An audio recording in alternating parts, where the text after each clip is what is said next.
Hi everyone, it's Genene and this is Yoga at Work, a yoga sequence that you can do even when you're at work, specifically targeted for specific professions. So if you would like me to do a video about your job, let me know in the comments below, and specifically outlining the unique issues that you encounter in your job. The number one thing that production assistants need to do is listen. They also need to be able to anticipate requests before they're made and perform numerous impossible tasks from all sorts of different people all at once under tremendous pressure. Maybe that sounds a lot like your job, even if you're not a PA.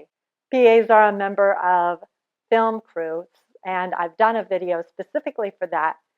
I'll put a link down below because there's, especially the breath work, will be really beneficial for you as well. Today I have a set of 5 asanas for you. Firstly, PAs are often treated pretty disrespectfully and they can't take it personally. How do you do that? This whole sequence you can do on your own. It's easy enough to remember, hopefully. So right now I'm going to guide you through. Number 1, the 4-7-8 breath. You may have heard of it. It's very well known at this point. It goes like this. So exhaling all your air out to begin, you inhale to the count of 4. You hold your inhale for the count of 7.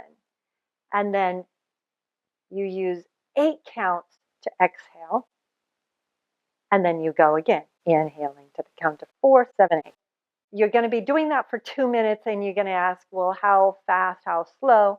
So you can start like this. If you're not familiar with doing any breath work, you would count, inhale, 1, 2, 3, 4, hold, 1, 2, 3, 4, 5, 6, 7, and then exhale, 1, 2, 3, 4, 5, 6, 7, 8.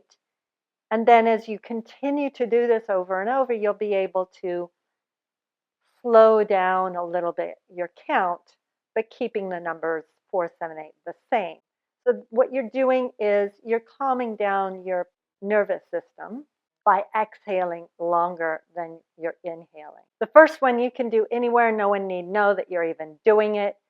These next 4, hopefully you'll be able to do them anywhere, but if not, I was really, not that I'm going to film them in a bathroom because that's just too challenging, but I was thinking of things that you can do even if the only place you have on set is the bathroom.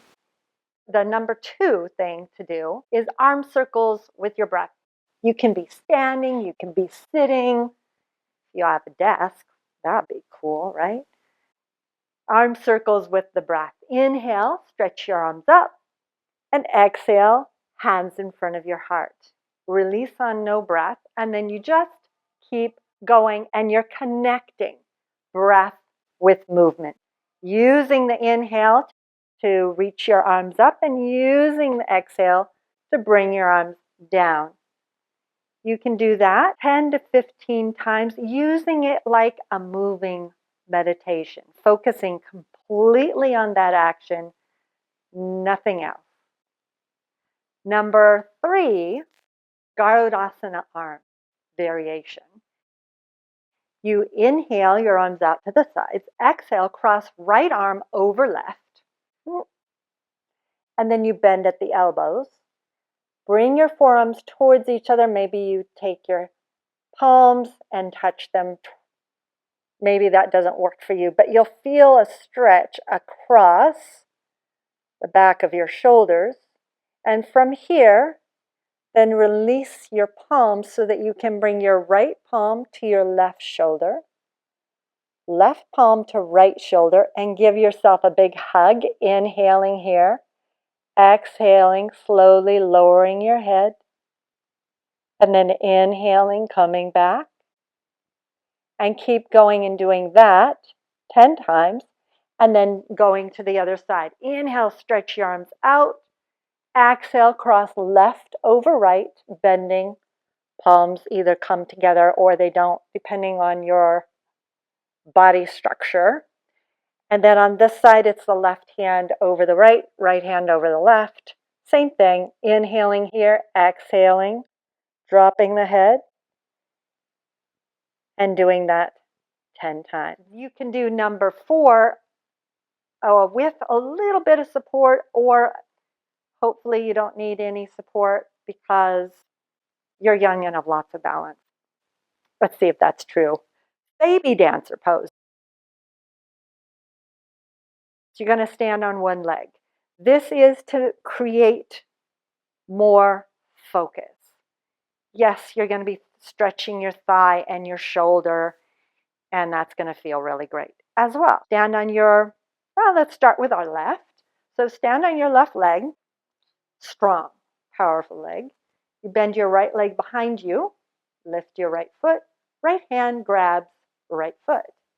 Then you take your knee back behind you and make sure it stays in line with your hip. It wants to go out to the side. Don't let it.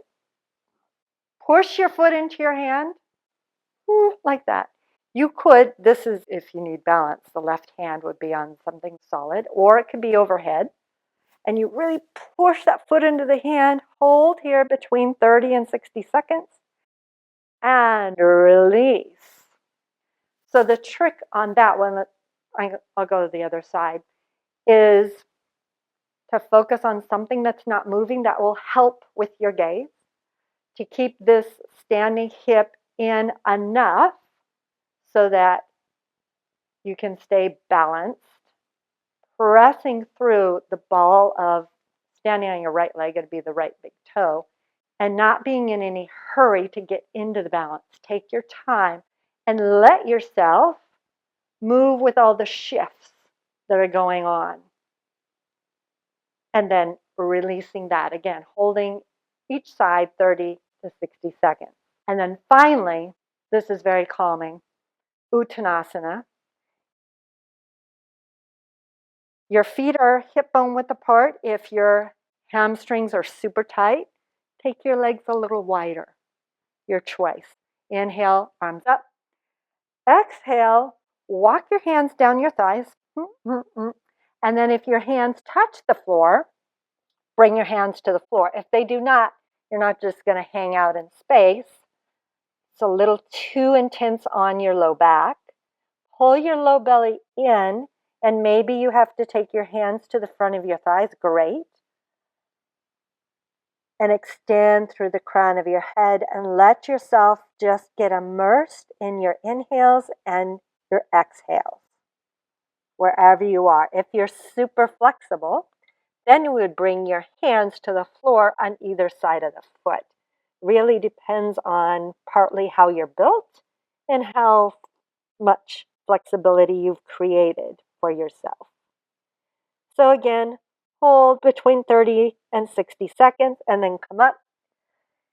And these are things that you can do throughout your day whenever you need them at work. Let me know how this worked for you. I can't wait to hear in the comments below. And join us next time when we have 5 yoga poses for teachers.